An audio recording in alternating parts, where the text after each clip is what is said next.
be so bitter, but yours a trend. Guys, I already look more shredded since the last video that was literally fucking 2 days ago. If you want to be fucking shredded for the summer, I think you should definitely check that out. I mean, I'm not surprised, you know, it's due to my new cutting guide that came out 2 days ago, so I think you guys should check that out either before you watch this video or after, whatever you want. But we got something different today, boys. We have my whole entire program run down. This shit is like $200 a month worth of coaching for free right here. So if you guys want the best fucking split, the best split to pack on muscle as a teenager, as a guy in his 20s, his 30s, whatever it is, to put on strength at a rapid rate, I'm talking like 2.5 to 5 pounds added every single session on pretty much every exercise, or, you know, adding a rep or two.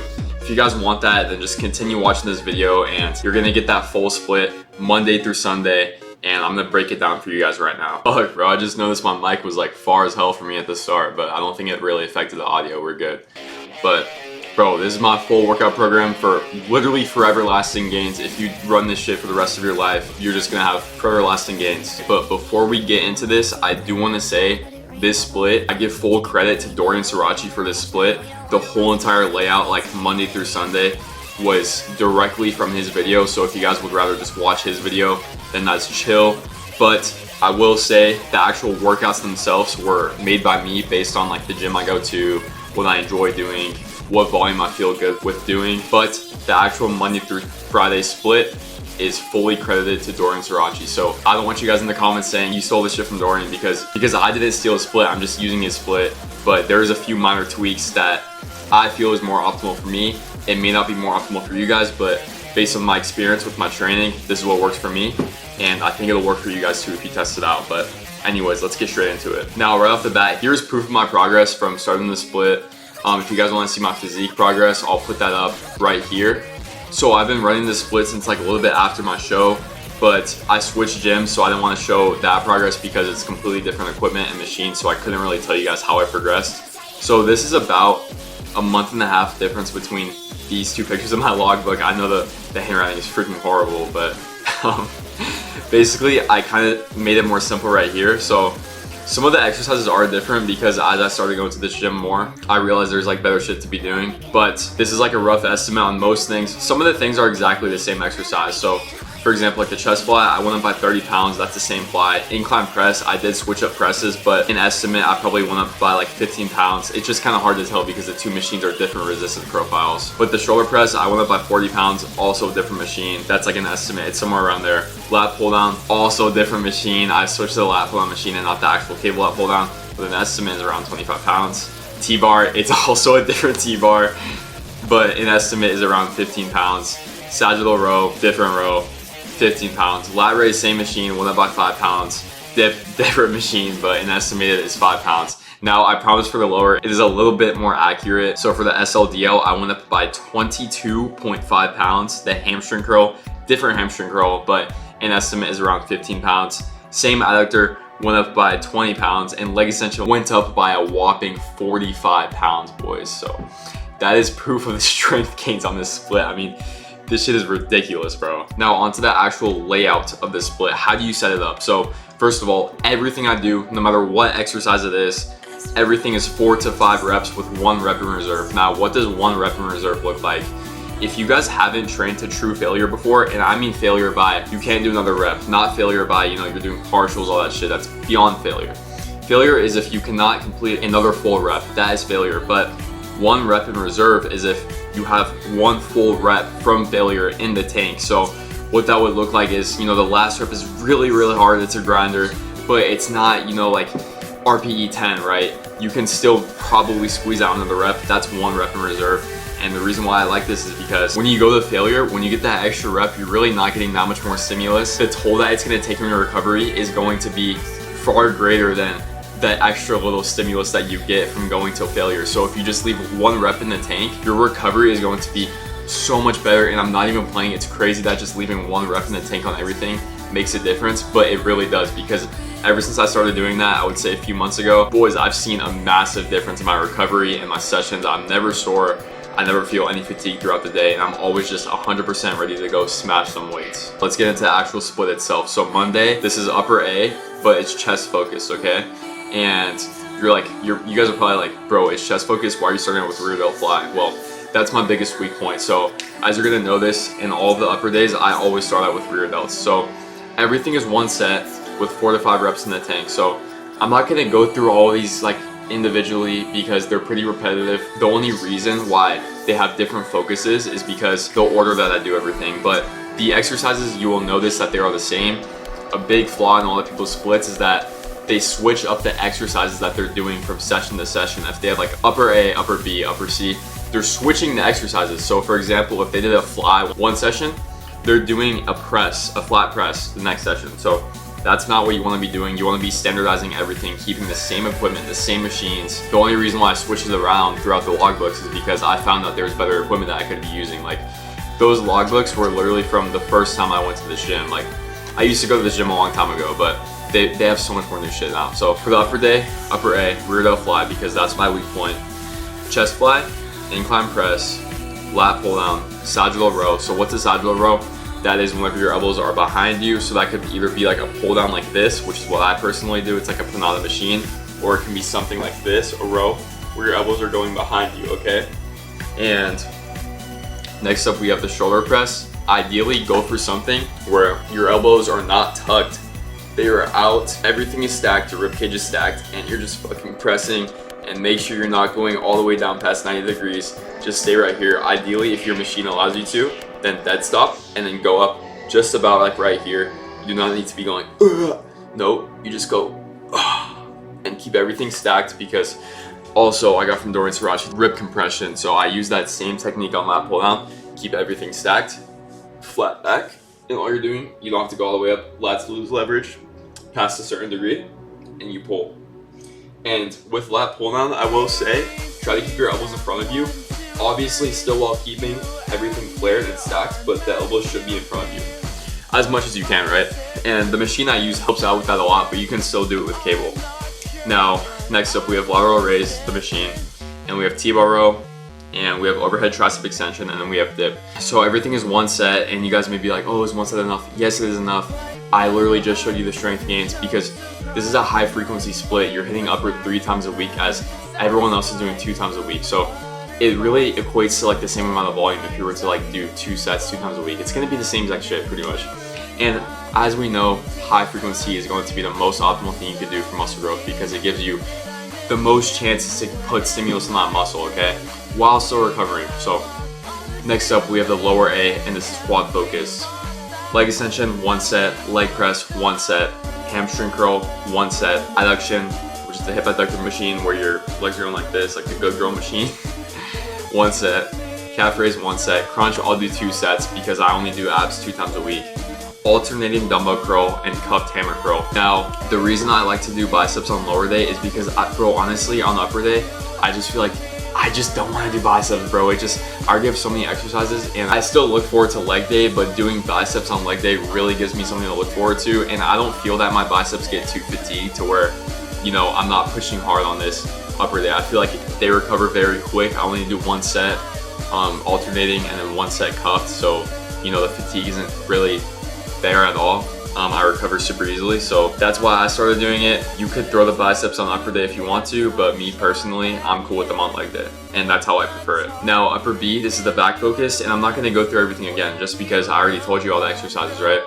But the only difference is you can see the lat pull line comes first, the sagittal row comes after, and then, you know, I'll take a little break from back and then I'll go back to T-bar row. So that's the back focus. Thursday, rest like a Chad, just play some Minecraft, some Elden Ring, or do whatever you're into, I guess.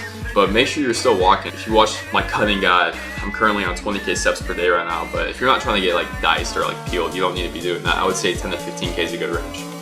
Now upper C, like I said, I'm not going to go through everything again, but the reason why it is shoulder focus is because it starts with shoulder press and then lateral raise, and obviously the rear delt fly. Saturday, this is the lower B. I will go through this one because there is a little bit of different exercises because it's a different lower day. So hamstring focus is SLDL for 1, hamstring curl for 1, leg extension for 1, adduction for 1, calf raise for 1, crunch for 2. The only difference between my lower days is the SLDL gets switched out for the leg extension on the quad focus leg day, and everything else stays the same. Now the reason why I do this is because you don't want to do a hinge and a press in the same session. That's going to be way too fatiguing, and you're just going to fry your CNS and your legs. And then Sunday again is rest like a Chad, get your meals in. Now next up here, I have some tips for your training, okay? So warm-ups, this has been a game changer for me. You do the warm-up with 70% of your working set weight for only 1 rep. Yeah, it sounds crazy, but that's literally all you need, okay? You wait around 90 seconds to like 2 minutes, and then you hit your working set, okay? That shit has helped me tremendously with managing fatigue, because if you notice, a lot of guys in the gym, their warm-up set is just like, it just balls to the walls, like lightweight, and they think they're warming up, but truly, they're just kind of over fatiguing themselves. And when they could just be doing 1 rep of 70% of the weight, and that's not going to feel heavy, it won't be that close to your actual working set, so it's not going to fatigue you. Next up, if you get more than 7 reps, increase the weight. Like I said, we're working in that 4 to 5 rep range with 1 rep in the tank. So if you're doing 7 reps, even if it's failure, that's too much, okay? If the weight isn't gradually getting slower and harder for you to move or push, you should increase the weight. Now, what do I mean by this? Say you're doing a chest press, right? Your first rep, it looks like this. See, that's realistic. And the second one goes, you know, it gets slower without you making it slower. The weight is just gradually getting slower because it's getting heavier. That's what you need, okay? So recently, a really good cue I like is think about, if you guys have ever done powerlifting, most guys that powerlifted, whenever they warm up with the bar, they're going, you know, just normal, and then they fucking explode as hard as you possibly can. Here, like literally, bro, okay, you don't have to do flat bench to know this, but literally just do this motion like here. Like think about like pushing something as hard as you possibly can, and that's how you should train on all of your exercises, and that's how you know if you're actually going heavy enough. Because if you're exploding as hard as you possibly can, then that's going to be pretty much the max weight you can do, right? So on a chest fly, you need to fucking explode like there's no weight. Like you need to act like there's no weight in your hands. In reality, there is though. Same thing for leg extension, boom. Same thing for leg press, boom, like with your legs. That is a great cue that honestly I just thought of recently, so I think you guys should definitely try that out. Next up, do not focus on the deep stretches and the contraction. This is not what matters. This is not what builds muscle, increases motor unit recruitment. It's just not, okay? Now, obviously you need a little bit of a stretch, and by stretch I mean range of motion. So chest press, you literally just need to stop in line with everything. That's not a stretch, that's range of motion, right? So don't be like fucking cutting your range of motion like insanely short, but you just need to have just a normal range of motion. You don't have to like stretch crazy far back on like a chest fly. Like that's what I used to do when I started training just to get a pump. But no, that's not what you need to be doing. And the contraction, that's just a sensation, bro. That's not meaning that you're building any muscle. You know, all those big bodybuilders you see online, they're always like deep stretch, big contraction, that's how I'm gonna get big. And you know, most of us, we're natty. That's not how we grow. We need to get stronger to grow, because as you know, the bigger you get, the stronger you're gonna get, vice versa. The stronger you get, the bigger you're gonna get. That's just how it works, you know? You need to be strong to be big. Oh, okay, I didn't even know I freaking wrote it down right here, but next up we have get mentally ready before the set. I'm talking put your headphones on and go, like, bro, everyone has his own cues. Like if you have like a little yell, like, whoo, like some shit like that, like that's what I normally do, or like go like, like, bro, before the set, I'm actually serious. Like, you need to have that little, I mean, you don't need to have something like that, but the little intensifiers, I swear it makes the set more, you know, just locked in and beneficial. So just if whether it's music or making it loud noise, or, you know, like just flexing really hard or something like that, you know, it's definitely gonna help you. Now, the next one is rest 4 to 5 minutes in between the exercises. This is honestly like a non-negotiable. This is gonna allow you to put the most effort into your set and, you know, push as hard as you possibly can, like I was talking about earlier. So yeah, and then if your workouts are more than an hour and a half or an hour and 45 minutes, you're probably just resting too long, yapping, or you're not running the split correctly, because a lot of people say, I don't want to do upper lower, I don't want to do upper lower. But bro, it literally takes me so quick. I do 1 set per exercise and I have like 10 exercises. That doesn't take that long. And each set is not a minute long. So if you calculate that, that's 40 minutes. If it was a minute long, each set is realistically like 20 seconds max, right? So yeah, next one is close eyes for your sets. Me personally, I don't always do this one, but if you don't want any like outside distractions and you just want to focus on just moving the weight, it can definitely help because it takes your mind off all the distractions and literally just moving the weight. But I only do that sometimes because I like to see like my muscles contract sometimes. I think it's cool. But next one is, oh, actually the last one is, make sure you are standardizing your form and not trying to force progression. Now, you guys saw how much I progressed all the way up here throughout running this program, but that is not because I was forcing progression. It is because I'm standardizing my form and I am letting my muscles adapt to the weight and the new motor unit recruitment that I'm receiving, and in return I'm getting stronger. That's just how it works. You shouldn't like force bad form, force less range of motion. You need to make sure everything's standardized, which is why I love dead stopping on most exercises. Honestly, every exercise by now, because it allows you to standardize your form. Another thing that's really good is you pick machines and exercises that you don't have to think about, you know, keeping your form upright and tight and stuff like that. So for example, like, you know, just a chest press, bro, like it's a fixed path and all you have to worry about is pressing. Something like, you know, an incline barbell bench, then you have to stabilize yourself, and you have to like think about all this, keep your elbows tucked, you know, just all this stuff. And if you could just pick a machine, if you guys have decent machines in your gym, even if you go to Planet Fitness, bro, you can find good equipment that will allow you to do this, you know, allow you to not really think about keeping good form and just move the weight. But yeah, I don't know if you guys know this, but you know, we finally got the freaking room clean, bro. Holy shit. It was so dirty last video because I was like going through hella stuff and I sold some stuff. But yeah, that's my whole entire program. That's my split. Credits to Dorian Sirachi for the setup, but I did tweak it a little bit in terms of like the workouts and the exercise to exercise. But you know, he really put me onto that one, so I thank him a lot for that because it just has absolutely exploded my gains, you know, ever since I hopped on it. So that's really dope.